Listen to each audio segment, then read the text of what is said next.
Okay, I haven't done a video in quite a while. I've gotten involved in a lot of different things.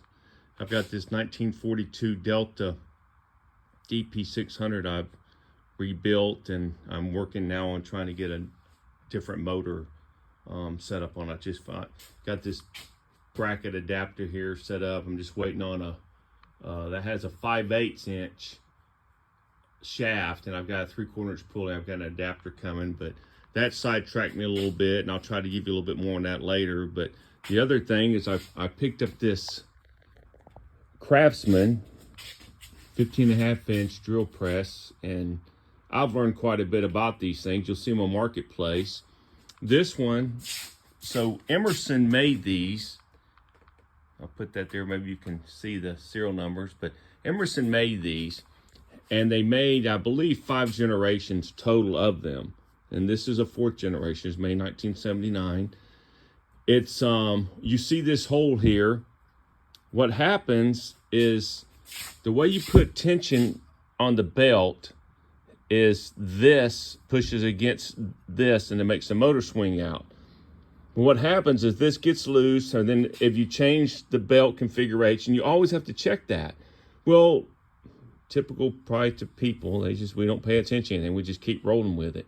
Well, then this will work its way towards this plastic and starts cutting a hole in the side. Very common to see that. But that's the way that works. You loosen this slides and lets tension off the belt. And then, so I can get this raised up. It's got a very small little V-belt. I've got another belt ordered for this thing. I took it and got a pretty decent deal on it, and just kind of cleaned it up really well, hosed it down. There must have been a ton of dirt in this thing. But it really wasn't that difficult to take apart and deal with. But if you have one of these or looking at one of these to buy, they're good machines. They're built well. A lot of stuff on the internet for them. There's a gentleman on there that has a huge series of all the Craftsman drill presses that he's rebuilt. And I mean, he's perfected how good they look. Truly like new. I didn't worry about cleaning this motor up very well. There's my dog, my little helper there. The shaft here was so rusted. I just about couldn't get these off of it. I had to keep soaking it and spraying it. And I did take a wire wheel.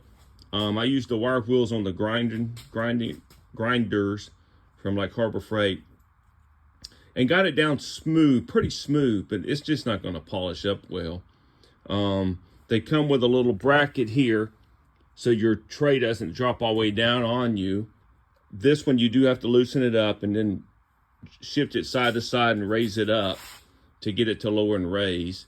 Another thing that's neat on this one, and I do like this more so than this Delta, is that to get belt tension, and return tension for your quill, so it pulls back up like it's supposed to. The way that works, and you kind of have to be careful with this as you do it, is you will just pull this out. I'm not going to pull it out, because when I pull it out, this will drop because I'm holding the camera. But you just pull this out and you twist it towards you and let it go back in, and that keeps putting tension on the spring until when you work it, it will return up on its own. And that's pretty nice. The other thing's pretty nice is this has a light that will work regardless of whether or not the motor's running or not. So they are nice drill presses. My main reason I didn't get one of these as my primary is because I put a lot of weight on these. My back bothers me twisted, could twist out pretty easily. And I'll just show you here on this Delta and get this thing spun around. This one has the teeth here on it. So I can unlock this one, and then this will raise and lower it. So it's a lot easier to do that. Now, a friend of mine has one of these that's a 17 inch, and it came with that. So that's just another key thing you want to look at.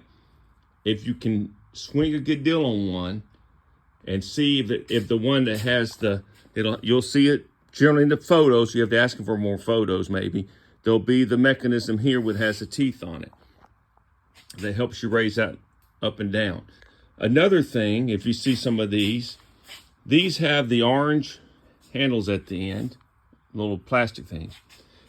And the commercial version has yellow on these. Now, I think they'll say commercial as well, but if they don't, that is another clue that it's the commercial level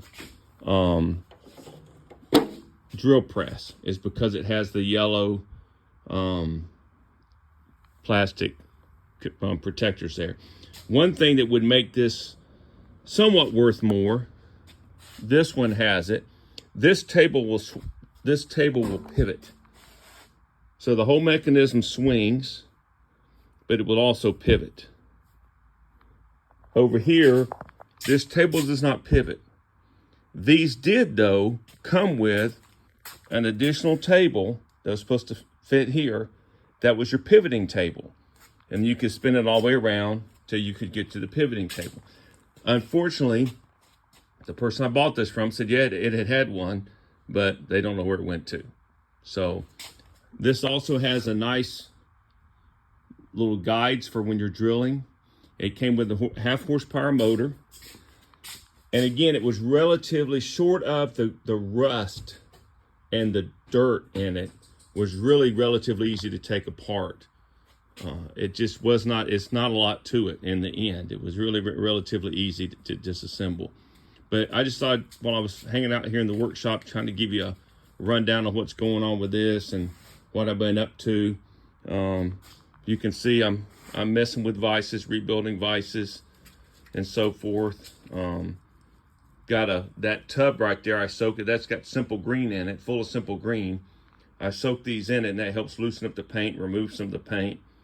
Have my electrolysis tank there, so if something's really rusted, I can soak in the electrolysis tank. I use that EverStart battery charger, running at 2 amps for that. But that's kind of been what's going on, and I hope to kind of get back and do some more videos in the near future. I may just do a kind of a rundown summary of the different vices that I've been working on and so forth. But hopefully this is help you a little bit with this drill presses when you're looking for a good one on Marketplace. It gives you a little better idea of what you're looking for.